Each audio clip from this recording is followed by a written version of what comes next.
and welcome back to another class of indirect tax. Today in this class we are going to study the concept of value of supply under GST. This is the part of the syllabus categorized under unit 5, and in the previous class we finished place of supply. So today we are going to consider value of supply under GST. So by the end of today's class we shall be finishing unit 5. In the unit 6 you will have different numericals, so hopefully in the next class we shall be doing some numerical. Anyways, let us get back to today's class. Today's class is all about value of supply under GST. Now, what is basically value of supply? We need to understand that whenever we talk about tax, it is always applied upon a numerical value. ওকে, তো always যখন আমরা ট্যাক্সটাকে consider করছি, কিসের উপর আমরা ট্যাক্সটা calculate করি? কোনো একটা নিউমেরিক ভ্যালুর উপরে। তো সেই নিউমেরিক ভ্যালুটা কোনটা হবে? ঠিক আছে, ডেইলি লাইফে যখন আমরা বিভিন্ন ট্রানজ্যাকশন করছি, কোন ভ্যালুটা একটা বিজনেসের জন্য কনসিডার করা হবে যে এটার উপরেই জিএসটি চার্জ হবে? কেন এই কথাটা বলছি? We will understand that now. First of all, value of supply যখন আমরা দেখতে চলেছি, ভ্যালু অফ সাপ্লাই আন্ডারে বিভিন্ন পয়েন্ট আজকে আমরা দেখতে চলবো। সেটা হলো, first is according to the syllabus transaction value, next is inclusions and the third is exclusions. তো what is basically transaction value? Transaction value কাকে বলা হবে? এবার এই বিষয়টা কেন আমরা স্টাডি করছি? কারণ কি এখান থেকেই আসছে দ্য কনসেপ্ট অফ অ্যাসেসেবল ভ্যালু। ঠিক আছে, অ্যাসেসেবল ভ্যালু মানে কি? যেই ভ্যালুটাকে কনসিডার করা হচ্ছে ফর জিএসটি। ওকে, কোনটাকে আমরা সেখানে কনসিডার করব? When is this transaction value? কখন কোন ভ্যালুটাকে ট্রানজ্যাকশন ভ্যালু কনসিডার করা হয়? বেসিক্যালি রুল বলছে the price actually paid or payable for the said supply. যেই প্রাইসটা পে করেছে বা পে করতে চলেছে সেই প্রাইসটাকেই আমরা কনসিডার করব ট্রানজ্যাকশন ভ্যালু। কেন এইভাবে এত কিছু বলা হচ্ছে? একটা ট্রানজ্যাকশন তো একটাই প্রাইস থাকে, right? No, let us try to understand that with the help of an illustration. ধরো এখানে একটা তোমাদের সামনে স্ক্রিনে একজন সেলার আছে on the left hand side, and there are 3 different buyers. ঠিক আছে, let's say the price of the product is 200। এবার এর মধ্যে হয়তো কেউ নতুন কাস্টমার, কেউ পুরনো কাস্টমার। এবার কেন এই কথাটা বলছি? নতুন কাস্টমার হলে ওর সাথে তো তেমন কোনো ভালো সম্পর্ক নেই, ওকে যা প্রাইস আছে তার থেকে একটু বেশি বা কমে বিক্রি করতেই পারে, কিছু প্রফিট অ্যাড করে। ঠিক আছে, সো লেটস সি যে তিনজনকে তিন ডিফারেন্ট প্রাইসে কিন্তু সেম প্রোডাক্টকে বিক্রি করা হচ্ছে। 210 টাকা একজনকে, 180 টাকা একজনকে, 220 টাকা একজনকে। ঠিক আছে, তো প্রাইস বলছে মানে যে এটা যে এমআরপি সেটা ভেবো না, মানে এটা ধরো এভারেজে 200 রুপিস করে সেল করতে পারলেই হয়ে যায়, কিন্তু ও একজনকে 210, একজনকে 180, একজনকে 220 এইভাবে র্যান্ডমলি সেল করছে, করতেই পারে। ঠিক আছে, কেউ বাল্কে কিনছে, কেউ বাল্কে কিনছে না, তার জন্য বিভিন্ন ডিসকাউন্ট অ্যাপ্লাই হচ্ছে। Fine, what ever the cases, দেখা যাচ্ছে যে ইন রিয়ালিটি একটা আইটেমকেই কিন্তু মাল্টিপল প্রাইসে বিক্রি করা হচ্ছে। তাহলে কোন প্রাইসটার উপরে এখানে বেসিক্যালি জিএসটি চার্জ করা হবে? 200 না 210 না 180 না 220? কোনটা এখানে actually transaction value? Basically transaction ভ্যালুর রুলটা আমাদের কি বলছে? যেই প্রাইসটা অ্যাকচুয়ালি পে করছে বা যেই প্রাইসটা পে করার কথা, 200 কিন্তু এখানে কেউ দিচ্ছে না। তাই মেইনলি আমাদের এখান থেকে কিন্তু তিন ডিফারেন্ট ট্রানজ্যাকশন ভ্যালু বেরিয়ে গেল। তো 210, 180 আর 220, these are my three different prices. 210 যাকে সেল করছে তার উপর 210ই অ্যাসেসেবল ভ্যালু হবে, সেটাই ট্রানজ্যাকশন ভ্যালু। 180তে যদি সেল করে থাকে সেটাই তখন ট্রানজ্যাকশন ভ্যালু হয়ে যাবে ওই মানুষটার জন্য বা ওই পার্টিকুলার ট্রানজ্যাকশনের জন্য। আর 220তে যখন সেল করছে সেই 220 কিন্তু হয়ে যাবে transaction value for the third person. ঠিক আছে, সো এখান থেকে তাহলে ট্রানজ্যাকশন ভ্যালুর আমরা বেসিক্যালি কি বুঝলাম? যে যেই প্রাইসে বেসিক্যালি সাপ্লাইটা হচ্ছে, no matter if that's the original price, whether it's a discounted price or whether it's an inflated price, doesn't matter, যেই প্রাইসে করা হচ্ছে সেই প্রাইসটাকে আমরা ট্রানজ্যাকশন ভ্যালু কনসিডার করব। ঠিক আছে, এবার প্রভিশনে কি বলছে? ট্রানজ্যাকশন ভ্যালু কখন সেটা ট্যাক্সেবল ভ্যালু হয়? জেনারেলি সেকশন 15 সাবসেকশন 1 এ বলা হচ্ছে supplier and recipient of the supply are not related person. তখনই ট্রানজ্যাকশন ভ্যালুকে আমরা ট্যাক্সেবল ভ্যালু কনসিডার করব যখন সাপ্লায়ার আর রেসিপিয়েন্ট কোনো রিলেটেড পার্সন নয়। রিলেটেড পার্সনের বিষয়ে আমরা আগেও স্টাডি করেছিলাম in the definition of supply, সেখান থেকে রিকল করে নাও। ঠিক আছে, এবার রিলেটেড পার্সন হলে সমস্যাটা কি হয়, আরে আমার চেনা জানার লোক, ঠিক আছে, আমারই তো বিজনেসের লাভ হবে, আমি ওকে একটু কমেই দিয়ে দিই, সেই জিনিসগুলো যেন না হয়। মানে সাপ্লায়ার রেসিপিয়েন্ট যেন কোনো কানেকশন ওদের না থাকে, আগে থেকে কোনোভাবে যেন রিলেশন না থাকে, সেই বিষয়টাকে এখানে কনসিডার করা হচ্ছে। Next, price must be the sole consideration. যেই প্রাইসটা দেওয়া হচ্ছে সেটাই একমাত্র সোল কনসিডারেশন, এছাড়া আর অন্য কিছু নেই। তো এগুলো যদি স্যাটিসফাই করে যায় তাহলে that will be considered as a taxable value. So transaction value then becomes my taxable value. Now let us come to the next part, কি কি ভ্যালুতে ইনক্লুড করতে হবে অ্যাকর্ডিং টু দ্য রুল। ঠিক আছে, এই পাঁচটা বিষয় আছে যেটা বেসিক্যালি ইনক্লুড করতে হয় in the value of supply. ঠিক আছে, কি কি আছে, taxes, suppliers obligation, incidental expenses, interest and subsidy, এই আইটেমস গুলোকে কিন্তু ইনক্লুড করতে হবে। তো চলো সব থেকে আগে দেখছি যে ট্যাক্সেস, কোন ট্যাক্স গুলোকে বেসিক্যালি ইনক্লুড করা হবে। রুল বলছে আমাদের include all taxes except for CGST, SGST, IGST, UTGST and compensation cess। তো এই পাঁচখানা আইটেম ছাড়া বাকি যা ট্যাক্স থাকবে সবকটা কিন্তু ভ্যালুতে ইনক্লুড করতে হবে। তুমি হয়তো এখানে বসে ভাববে, স্যার এইখানে যদি ট্যাক্সকে আমি ইনক্লুড করি তাহলে আমার ক্যাসকেডিং এফেক্টটা সরলো কোথা থেকে, যেটা আমরা প্রথমেই স্টাডি করেছিলাম যে ক্যাসকেডিং এফেক্ট সরাবার জন্য জিএসটি আনা হয়েছে, তো ট্যাক্স আপন ট্যাক্স তো সেই হয়েই যাচ্ছে না। এবার বোঝো ক্যাসকেডিং এফেক্টের রিয়েল মানেটা কি। ক্যাসকেডিং এফেক্ট মানেটা হলো যে সেম ট্যাক্সের উপর যেন সেম ট্যাক্স আবার চাপানো না হয়, মানে সিজিএসটির উপর আবার যেন সিজিএসটি না চাপে, ঠিক আছে, জিএসটির উপর যেন আবার জিএসটি না চাপে। ঠিক আছে, তো এখানে তো এগুলো যদি থাকে এগুলো তো অলরেডি সিজিএসটি, এসজিএসটি, তো এগুলো তো জিএসটির পার্ট, তাই এটার উপর আর জিএসটি চাপানো হবে না। ঠিক আছে, ওদেরকে সরিয়ে দিতে হবে। তো যাই হোক, এখানে রুল বেসিক্যালি বলছে এর বাদে যদি অন্য কিছু ট্যাক্স থাকে সেগুলোকে কিন্তু কনসিডার করা হবে না ফর এক্সক্লুশন, ওদেরকে ইনক্লুড করে নিতে হবে ভ্যালুর মধ্যে। ধরো 100 টাকার একটা জিনিস, তার উপর এক্সাইজ ডিউটি 10 রুপিস চার্জ করলো, তো ভ্যালুটা তো হয়ে গেল 110। এবার 110-এর উপরেই আমরা জিএসটি চার্জ করব, বা সেটাকেই আমরা ভ্যালু কনসিডার করবো 110, নট 100। ঠিক আছে, কারণ কি 10 টাকাটা জিএসটি নয়, 10 টাকাটা এক্সাইজ ডিউটি, অন্য আরেকটা ট্যাক্স, তো অন্য ট্যাক্স গুলোকে ইনক্লুড করতে হবে ভ্যালুর মধ্যে। ঠিক আছে, so let us understand this with the help of an example. A theater charges rupees 10,000 per person for a musical program to be held in Chennai on January 1st, 2022. Besides, it collects 5% entertainment tax imposed by Tamil Nadu government. What is the taxable value for GST? Basically টিকিটের charge কত, 10,000 টাকা। ঠিক আছে, তার উপরে একটা entertainment ট্যাক্সও collect করা হচ্ছে। স্যার ঠিক আছে, এখানে সরি এখানে হাউস ট্যাক্স লেখা হয়েছে, ইট উইল বি এন্টারটেনমেন্ট ট্যাক্স, এখানে 500 টাকা। ঠিক আছে, সো এখানে অলটুগেদার ট্যাক্সেবল ভ্যালু কত আসছে, 10,500, নট 10,000। ঠিক আছে, এই হাউস ট্যাক্স লেখা আছে, কাইন্ডলি ইগনোর দি এরর, এখানে এন্টারটেনমেন্ট ট্যাক্স হবে। Okay, this will be entertainment tax. So 1000 plus 500 becomes 10,500. Okay, so 10,500 is the finally taxable value, or rather we can say value of supply.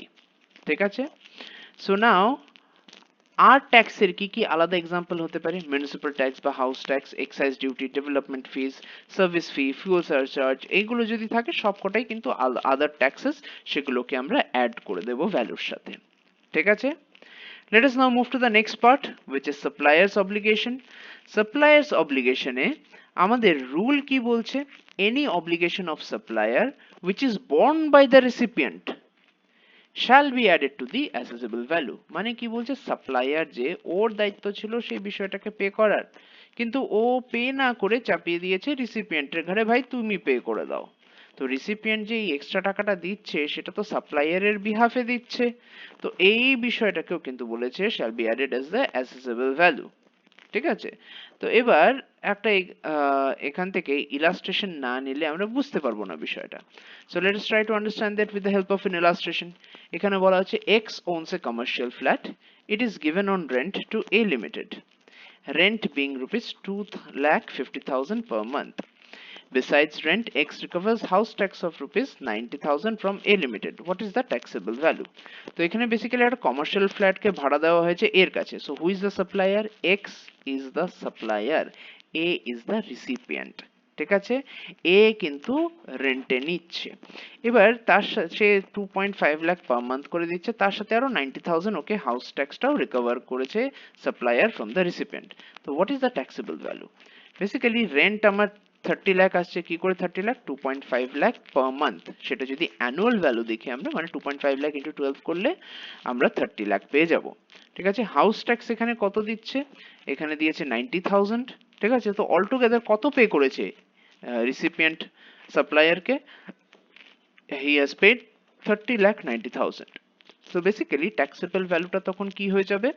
30,90,000। This will be my value of supply. ঠিক আছে, so এখানে সাপ্লায়ারের যেটা দায়িত্ব ছিল 90,000টা সরকারের কাছে pay করা, সে চাপিয়ে দিয়েছে রেন্ট যে পে করছে ওর ঘাড়ে। তো আলটিমেটলি ওভারঅল যে ভ্যালু অফ সাপ্লাইটা হয়ে যাচ্ছে দ্যাট উইল বি 30,90,000। ঠিক আছে, সো এইভাবে আমরা ট্রিট করব যদি সাপ্লায়ার নিজের অব্লিগেশনটা চাপিয়ে দেয় রিসিপিয়েন্টের ঘাড়ে। ওকে, let us move on now. Incidental expenses. Basically incidental expenses এর আমার রুল কি বলছে? All incidental expenses. এবার ইনসিডেন্টাল এক্সপেন্সেস এর মানেটা বুঝতে হবে। কোনো একটা ট্রানজেকশনের সময় যদি সেই ট্রানজেকশনের জন্য বা সেই ট্রানজেকশনের মধ্যে কিছু একটা এক্সট্রা অ্যারাইজ হয় পেমেন্ট করার কথা, বা কস্ট বেড়ে যায়, এইটা কি করা হবে? ঠিক আছে, all incidental expenses charged separately to recipient shall be added to assessable value। মানে যে কোনো ইনসিডেন্টাল এক্সপেন্স যদি সেটা চার্জ করা হয় সেপারেটলি রিসিপিয়েন্টের উপরে, তখন কিন্তু that shall be added two অ্যাসেসেবল value. ঠিক আছে, এবার এটাকে চলো একটা ইলাস্ট্রেশন দিয়ে বোঝার চেষ্টা করি। এখানে কি বলছে? X supplies artificial silk to Y at the rate of rupees 500 per meter. X also collects broker's commission which he has paid at the rate of 5% to a broker to get the input supply. What is the taxable value for GST? সিচুয়েশনটা বোঝার চেষ্টা করি। Supplier হলো X, recipient হলো Y। কি বিক্রি করছে X Y কে? Artificial silk. ঠিক আছে, আর্টিফিশিয়াল সিল্কের প্রাইস কত আছে? 500 পার মিটার। ঠিক আছে, এবার তার সাথে ব্রোকারেজ চার্জটাও ওয়াই থেকে কালেক্ট করা হচ্ছে। এবার এই ব্রোকার চার্জটা কেন কালেক্ট করছে? দেখো, এক্স যখন এই আর্টিফিশিয়াল সিল্কটা ওয়াই কে পাঠাচ্ছে, ও তো অন্য কারো কাছ থেকে কিনে করছে না। ঠিক আছে, এই ব্রোকারেজ কমিশন, ব্রোকারেজ ব্রোকারেজ মানে কি? মানে এক্স যার কাছ থেকে খুঁজে আনছে ওর জন্য একটা ব্রোকার ইউজ করেছে, সেই ব্রোকার কিছু পেমেন্ট করতে হবে। তো আলটিমেটলি এটা তো এক্স এর খরচা। এক্স তো আর পার্সোনালি খরচাটা করবে না বিজনেসের জন্য, ও এটা অবভিয়াসলি ঘাড়ে চাপিয়ে দিল কার? ওয়াই এর। তো ওয়াই কে বিক্রি করছে 500, কিন্তু এর সাথে ওকে ব্রোকারেজ কমিশনটা ওর কাছ থেকে কালেক্ট করে নিচ্ছে। তো এটাই হয়ে গেল আমার ইনসিডেন্টাল এক্সপেন্সেস। ঠিক আছে, এবার তখন কি বলা হচ্ছে এখানে? এই ইনসিডেন্টাল এক্সপেন্সটা ও কভার করছে রিসিপিয়েন্টের কাছ থেকে। তো what is the value of taxable supply, বা what is the taxable value for GST? তখন আমাদের দেখতে হবে রেট পার মিটার কত আছে? 500 পার মিটার। ব্রোকারেজ প্রত্যেক মিটারের জন্য আমার 25 টাকা করে, কারণ কি অ্যাট দ্য রেট অফ 5। ঠিক আছে, তো প্রত্যেক মিটারের জন্য 25 টাকা করে ব্রোকারেজ চার্জ। তো ওভারঅল অল টুগেদার চার্জ কত করা হয়েছে ওয়াই কে? 525 পার মিটার। সো এখানে ট্যাক্সেবল ভ্যালু কিন্তু 525 পার মিটারই হয়ে যাবে। Let us move to the next one, interest. যে কোনো ইন্টারেস্ট বা পেনাল চার্জেস যদি অ্যারাইজ করে, that has to be added to the assessable value. তো এখানে দেখো রুল বলছে interest, late fee, penalty for delayed payment for any supply. ঠিক আছে, কোনো সাপ্লাই রিলেটেড যদি কোনো ইন্টারেস্ট বা লেট ফি বা পেনাল্টি থাকে কিছু ডিলেড পেমেন্টের জন্য, all of this shall be considered in the অ্যাসেসেবল value. ঠিক আছে, এটাকে একটা ইলাস্ট্রেশন দিয়ে বোঝার চেষ্টা করি। এখানে একটা সিচুয়েশন ভালো করে বোঝার চেষ্টা করো যে X sells a laptop to Y for 60,000। X হলো আমাদের সেলার, ওয়াই হলো রিসিপিয়েন্ট। ল্যাপটপ বিক্রি করছে 60,000। However, an option is given to Y to pay installments of rupees 16,000 every month before 8th day of the following month over next 4 months। মানে EMI এর option দেওয়া আছে 8 তারিখের আগে পে করে দিতে হবে কত করে? 16,000 করে ফর দ্য নেক্সট 4 মান্থস। এবার দেখো 16,000 যদি আমি 4 মাসের জন্য পে করি, অ্যামাউন্টটা কিন্তু 60,000 আসছে না, অ্যামাউন্টটা আসছে 64,000। ঠিক আছে, further contract specifies that if there is any delay in payment by Y, he would be liable to pay additional interest of rupees 400 per month for the delay. যদি ওয়াই 8 তারিখের আগে পে না করতে পারে তাহলে 400 টাকা ওর পেনাল্টি লেগে যাবে, পেনাল ইন্টারেস্ট। ঠিক আছে, Y agrees to pay by way of monthly instalments. What is the taxable value? তো এখানে সিম্পলি বলা হয়েছে ওয়াই কিন্তু ডাইরেক্ট 60,000 দিয়ে কেনেনি, ও কি করেছে? ও কিন্তু এটাকে ইএমআই অপশনটা অ্যাভেল করেছে, তো তখন ওকে 16,000 পার মান্থ করে দিতে হচ্ছে। তো আলটিমেটলি এখানেও ট্যাক্সেবল ভ্যালুটা কি হবে? ঠিক আছে, 60,000 হবে না 64,000 হবে না আরো এক্সট্রা কিছু হবে? চলো late us try to understand this. Cost of the laptop আমাদের কত? 60,000। সেটা তো অরিজিনাল কস্ট, সেটা পে করতেই হচ্ছে। Additional EMI cost, EMI cost মানে কোনটা? এই যে 16,000 ইন্টু 4 করে দিচ্ছে, 60,000 থেকে কতটা এক্সট্রা দিতে হচ্ছে? 4,000 টাকা। তাই এখানে 16,000 ইন্টু 4 যেটা 64,000 মাইনাস 60,000, ওই এক্সট্রা 4,000টা তার মানে ইএমআই কস্ট, তাই 4,000 এখানে আসলো। ঠিক আছে, নেক্সট পেনাল্টি। এবার কোনো জায়গায় বলেনি যে ও ডিলে পেমেন্ট করেছে, তো যদি কোনো জায়গায় সেটা ডিটেলস পরে আমরা খুঁজে পেতাম যে ও ডিলে পেমেন্ট করেছে, পুরো ডিলের সেই পেনাল্টিটাকেও কিন্তু এখানে ইনক্লুড করে দিতাম। তারপর যে ফাইনালি ভ্যালুটা আসতো, that would have become my taxable value. তো এখানে যেহেতু কোনো পেনাল্টি চার্জেস এর কথা বলে দেওয়া নেই, তাই আমরা ইফ এনি লিখলাম, মানে এটা লেখার কারণটাই হলো যদি কিছু থাকে উই উইল অ্যাড। এখানে নেই কিছু বলা যে ওর পেনাল্টি হয়েছে, ঠিক আছে, তাই আমরা এখানে আপাতত ব্ল্যাঙ্ক রেখে জাস্ট উপরের দুটোকে অ্যাড করে আমরা সেখানে ট্যাক্সেবল ভ্যালু ক্যালকুলেট করে নিলাম। ঠিক আছে, next let us move on to the next word, subsidy. Rule বলছে যে any subsidy that is linked to the supply which is provided by other than central or state government shall be added back to the assessable value। তো এখানে খালি central আর state government থেকে যদি subsidy পাওয়া হয় সেটাকেই কনসিডার করা হবে ফর ডিডাকশন, না হলে কিন্তু অন্য সব কটাকে অ্যাড করে দিতে হবে অ্যাসেসেবল ভ্যালুতে। তুমি বলবে স্যার লোকাল অথরিটি যদি পাঠায়, না লোকাল অথরিটি হলেও হবে না, it has to B the central government or state government, ওদের নিচে কেউ হতে পারবে না। ঠিক আছে, এই দুটো নাম যদি না থাকে তাহলে প্রত্যেকটাই অ্যাড ব্যাক হবে। Okay, so let us try to understand that with the help of an illustration. C Limited owns a coaching institute in Puri. The institute charges rupees 18,000 per student for giving training in digital marketing. However, this training program is subsidized by different institutions as follows. State Government of Orissa কত দিচ্ছে subsidy? 500 per student. PQ Charitable Trust 200 per student. Government of Japan 100 per student. Consequently, C Limited charges rupees 17,200 plus GST. What is the value of taxable supply? তো এখানে basically C limited একটা coaching institute চালাচ্ছে, সেই coaching institute থেকে 18,000 charge করা হয়, কিন্তু exactly 18,000 ও সবার কাছ থেকে চার্জ করছে না। কেন? কারণ কি ওর সাবসিডি পাচ্ছে। স্টেট গভর্নমেন্ট অফ ওড়িশা ওকে 500 টাকা পার স্টুডেন্টের সাবসিডি দিচ্ছে, পিকিউ চ্যারিটেবল ট্রাস্ট 200, আর government of Japan 100 per student দিচ্ছে। সো অলটুগেদার ও 800 টাকা কমাতে পারছে, তাই 18,000 থেকে সে অ্যাকচুয়ালি 17,200 করে চার্জ করছে ছাত্রদের থেকে। কিন্তু এখানে আমাদের প্রশ্ন কি বলেছে, what is the value of taxable supply? আমাদের ট্যাক্সেবল সাপ্লাই রুল কি বলছে, যদি স্টেট বা সেন্ট্রাল গভর্নমেন্ট থেকে আসে তাহলেই সেই সাবসিডিকে কনসিডার করব, আর না হলে অ্যাড ব্যাক করে দেব। তো সব থেকে প্রথমে যেই ভ্যালুটা চার্জ করা হচ্ছে ছাত্রদেরকে সেটা লিখবো 17,200, প্লাস কি বলা হয়েছে, subsidy by PQ charitable trust, কারণ কি ও তো না স্টেট গভর্নমেন্ট না সেন্ট্রাল গভর্নমেন্ট, ঠিক আছে, তাই ওটাকে অ্যাড ব্যাক করে দেবো। ও 200 টাকা করে দিচ্ছিল পাস ছাত্র, সেটা অ্যাড ব্যাক করে দিলাম। সাবসিডি বাই জাপান গভর্নমেন্ট সেটাকেও আমরা অ্যাড করে দেবো, কারণ কি এটা সেন্ট্রাল গভর্নমেন্ট নয়, সেন্ট্রাল গভর্নমেন্ট অফ ইন্ডিয়া হতে হবে, নট এনি আদার কান্ট্রি। ঠিক আছে, তাই government of Japan is not central government of India, not state government of India.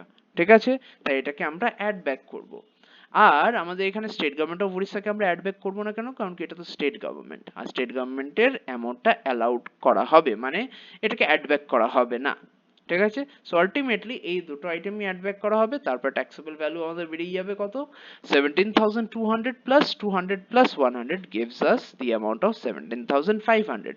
So taxable value for this particular supply per student is 17,500. ঠিক আছে, so এইখানে হয়ে গেল সমস্ত ইনক্লুশনস গুলো। Now let us move to the exclusion part. ঠিক আছে, এক্সক্লুশনসে আমরা কি দেখতে পাচ্ছি, বেসিক্যালি ডিসকাউন্টকে এক্সক্লুড করা হয়। এটার আবার দুটো সিনারিও আছে, at the time or before supply or after the supply। তো এই দুটো সিচুয়েশনকে বোঝার চেষ্টা করি। at the time or before supply মানে কি, মানে এখনো ট্রানজাকশনটা ফুল ফ্লেজেড ভাবে হয়তো কমপ্লিট হয়নি বা ক্রেতা এখনো দোকান থেকে বেরিয়ে যায়নি। ঠিক আছে, আর আফটার দ্য সাপ্লাই মানে সে কিনে নিয়েছে, পরে সে ডিসকাউন্টটা পাবে। এটা কি করে হয় স্যার? ইলাস্ট্রেশন দেখলেই বুঝবো। ঠিক আছে, চলো সব থেকে আগে প্রথম পার্টটা আমরা বোঝার চেষ্টা করি। At the time or before supply যদি সে ডিসকাউন্ট পেয়ে যায়, তখন রুল কি বলছে, exclude the discount if included in invoice. ইনভয়েসে যদি ডিসকাউন্টটা মেনশন থাকে তাহলেই আমরা সেটাকে ওভারঅল ট্যাক্সেবল ভ্যালু থেকে কমিয়ে দেবো। আলটিমেটলি মনে করে দেখো, that is exactly in parity with the discussion of transaction value. আমরা কোনটাকে ট্যাক্সেবল ভ্যালু কনসিডার করব, যেই প্রাইসটা সোললি পে করা হয়েছে। এবার ডিসকাউন্টটা তো পে করা হয় না, ডিসকাউন্টটা তো রিসিভ করা হয়। মানে 100 টাকা জিনিস যদি তুমি 80 টাকায় আনো, 20 টাকা ইজ ডিসকাউন্ট, তুমি কি আরো এক্সট্রা 20 টাকা দোকানদারকে হাতে ধরিয়ে আসবে? সেটা তো কোনোদিন করবে না। তুমি তো সেই 80 রুপিসই পে করবে। So that is the price actually paid. তো তাই অ্যাকচুয়াল পেমেন্টের উপরেই করা হচ্ছে। So this is in exact line with the definition of transaction value. ঠিক আছে, যে অ্যামাউন্টটা পে করা হচ্ছে। So exclude the discount if included in invoice. চলো, আফটার দ্য সাপ্লাই যদি হয় তাহলে কি হবে, রুল বলছে only exclude if discount is basically agreed upon, মানে ডিসকাউন্টের জন্য এগ্রিমেন্ট এক্সিস্ট করে, mentioned in the invoice, second point, আর third, ITC has been reversed by recipient. তো এই তিনটে কন্ডিশন স্যাটিসফাই করলে তাহলে ফিউচার ডেটে যে ডিসকাউন্টটা এগ্রিমেন্টে ছিল সেটা এক্সক্লুড করা হবে। তিনটের মধ্যে একটাও ফেল করে গেলে কিন্তু সেটা রিডিউস করা হবে না। Anyways, we will try to understand that with the help of illustration. প্রথম ইলাস্ট্রেশনটা let us try to understand it. X Limited is a biscuit manufacturing company in Bhiwandi, Maharashtra. ঠিক আছে, it generally gives a trade discount of 20% in the list price when goods are purchased by a distributor. তো ও general discount কত দেয়? 20% in the list price. During December 2025, it offers Christmas Bonanza offer, under which a special Christmas discount of 10% is given on the list price of all products to its distributors in addition to the normal discount of 20%. মানে 20% ও পাচ্ছে plus 10% ও পাবে। A Limited, one of the distributors from Karnataka, purchases 1000 packets of chocolate biscuits. যার list price হলো 40 rupees per packet of 118 gram on November 30th, 2025, and 2000 packets of the same biscuits on December 1st, 2025. GST rate is 18%. Calculate the taxable value. তো এখানে basically কি বলা হয়েছে, ডিসেম্বরে যদি তুমি পারচেজ করো তাহলে বোনান্সা অফারটা তুমি পাচ্ছ 20% প্লাস 10%। ঠিক আছে, আর যদি ডিসেম্বরের আগে পারচেজ করো তাহলে জেনারেলি যেটা ডিসকাউন্ট থাকে 20% সেটা তুমি পাবে।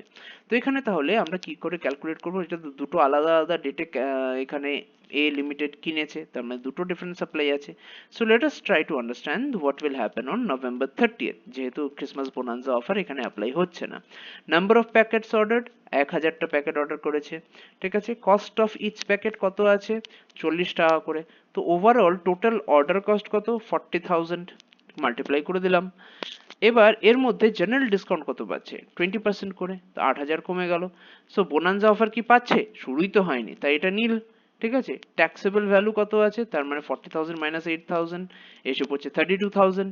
ঠিক আছে, so ultimately taxable value for 30th November is 32,000। এটা সিম্পল ছিল। এবার ডিসেম্বর ফার্স্টে আমরা দেখি যে ওর ভ্যালু অফ সাপ্লাইটা কি হবে। কত নাম্বার অফ প্যাকেটস অর্ডার করেছিল, 2000। কস্ট অফ ইচ প্যাকেট 40 করে আছে। ঠিক আছে, তো মাল্টিপ্লাই করলে কত হচ্ছে, 80,000। এবার 80,000 থেকে জেনারেল ট্রেড ডিসকাউন্ট কত, 20%। ঠিক আছে, 16,000 বাদ যাবে। আবার বলছি কি বোনান্সা অফার কত আছে, 10% করে লিস্ট প্রাইসে, তো সেটাও 8000 আসছে, সেটাও মাইনাস হবে। 80,000 ইন্টু 10%, 8000। তো এবার 80,000 মাইনাস 16 মাইনাস 8 করলে আসছে 56,000। So 56,000 will be the taxable value. So এটা বেসিক্যালি কি, এটা প্রথম সিচুয়েশনটা ছিল, discount given at the time or before the supply. ঠিক আছে, এর সাপ্লাই এখানে তুমি কেনার আগেই তুমি জানো 20% পাচ্ছ, ক্রিসমাস বোনান্সা অফার তুমি কেনার আগেই জানো যে 10% তুমি পাচ্ছ, before or at the time of supply এর সিচুয়েশনের জন্য এই ইলাস্ট্রেশনটা ছিল। নেক্সট আরেকটা সিচুয়েশনে আমরা যাই, যেটা নেক্সট সিচুয়েশনটাকে রিলেট করছে ডিসকাউন্টের। ঠিক আছে, বেসিক্যালি এখানে ইলাস্ট্রেশনটা দেখো বেশ একটু বড়ই আছে, but will try to understand it. Y limited manufactures slow juicer, list price for supply to distributors rupees 15,000, তার সাথে জিএসটি আছে দেওয়া। ঠিক আছে, special discount, Diwali discount of 12% to its distributors if more than 100 pieces are sold during October 2025. This discount will be available for supplies taken by distributors for November 2025. এখানে কি বলা আছে, দিওয়ালি একটা ডিসকাউন্ট আছে, ঠিক আছে, 12% করে পাবে, ঠিক আছে, যদি ওরা 100-র বেশি পিস সেল করতে পারে ডিউরিং অক্টোবর। মানে অক্টোবরে যদি তুমি এই স্লো জুসার 100 ইউনিট থেকে বেশি বিক্রি করতে পারো, তোমাকে স্পেশালি 12% ডিসকাউন্ট দেওয়া হবে, ঠিক আছে। ZN Company is one of the distributors in Solapur. It places an order for 70 pieces of juicer on 30th October 2025 for retail sale for November 2025. As the data for October 2025 is not available on October 30th, Y Limited issues invoice as follows. এবার দেখো, it is very general. অক্টোবরেই সে অর্ডারটা place করেছে, ঠিক আছে, অক্টোবরটা সেদিন শেষ হয়নি, are generally এক মাসে সে কতটা সেল করলো কি না সেই ডিটেলসটা তো সেদিনই হুট করে পেয়ে যাবে না, ঠিক আছে, সেটা তো কিছুদিন পরে সে পাবে। তো এই পুরো যে কত সেল করলো অক্টোবর মাসে সেই ডেটাটা অ্যাভেলেবেল ছিল না, আর যেহেতু কিছু অ্যাভেলেবেল ছিল না, এখানে আমরা কি করলাম, মানে ওয়াই লিমিটেড এই ইনভয়েসটা ওকে পাঠালো। ও 70টা স্লো জুসার অর্ডার করলো, 15,000 ইন্টু 70। দেখো ওখানে কোশ্চেনে জিএসটি রেটটা একটু উপরে ভুল দেওয়া আছে, যেটা ইনভয়েসে আছে that is the correct rate, ঠিক আছে, 9%, 9%, 18% অল টুগেদার জিএসটি, ঠিক আছে, নট 28%। যাই হোক, এখানে 70 slow juicer 15,000 into 70, 10,50,000, GST add করা হচ্ছে এখানে, GST at the rate 9%, SGST at the rate 9%। তো অ্যাড করলাম, করে টোটাল যেটা আসলো 12,39,000 আসলো। এটা হলো ওর বিলটা, ঠিক আছে। Data for October is compiled on November 10th, 2025. Total sales made by Z and Company during October 2025 is more than 100 pieces. দেখা গেল Z and Company actually sold more than 100 pieces. What will be the taxable value? এখানে প্রশ্ন আসছে taxable valueটা তাহলে কি হবে। চলো এই সিচুয়েশনটাকেই আমরা বোঝার চেষ্টা করি with the help of the solution. সলিউশনে কি করব, প্রথমে সব থেকে যেটা আমাদের কনসিডার করতে হবে, টার্মস অফ এগ্রিমেন্টে কি এক্সিস্ট করছিল যে এই ডিসকাউন্টটা দেওয়া হবে। ইয়েস, 100 পিসেসের বেশি যদি হয় তাহলে 12% পাবে, ঠিক আছে। আর নেক্সট কোশ্চেন যেটা আমাদের দেখতে হবে, whether the recipient is ready to reverse the input tax credit। এখানে কিছু বলা নেই, so let us first assume that both the cases are yes, ঠিক আছে। আমরা ভেবে নিচ্ছি যে Z&C কোম্পানির সে ইনপুট ট্যাক্স ক্রেডিটটাকে রিভার্স করে দেবে, ঠিক আছে।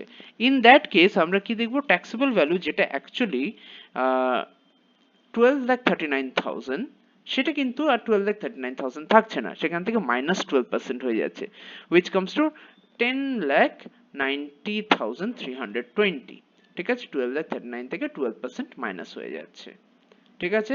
So basically this is how it will be calculated. তো তখন taxable value is no longer 12,39,000, rather -12% হয়ে যাবে, বিকজ আমাদের এখানে সিচুয়েশনটা কি হচ্ছে, at the time of supply নয়, এটা কিন্তু এগ্রিমেন্ট বেসড, ঠিক আছে। এখানে 100 পিসেস এর বেশি সে সেল করতে পারলেই ওকে ডিসকাউন্ট দেওয়া হবে, and yes he has availed the discount because he was able to sell more than 100 pieces, ঠিক আছে। তো in that case my taxable value gets reduced, 12,39 না থেকে it becomes 10,90,000 as if the discount has been availed, ঠিক আছে। আর এটার মধ্যে condition কি, ইনপুট ট্যাক্স ক্রেডিট ফিরিয়ে দিতে হবে, টার্মস অফ এগ্রিমেন্টে এক্সিস্ট করতে হবে, ঠিক আছে। So this is how we come to an end of today's discussion on value of supply. Kindly go through this video again and again so that you may understand the rules better. Write down the illustrations and then try to solve it on your own. Only then you will be able to learn it and be able to understand the concept. Thank you so much. That will be all for today. Have a good day.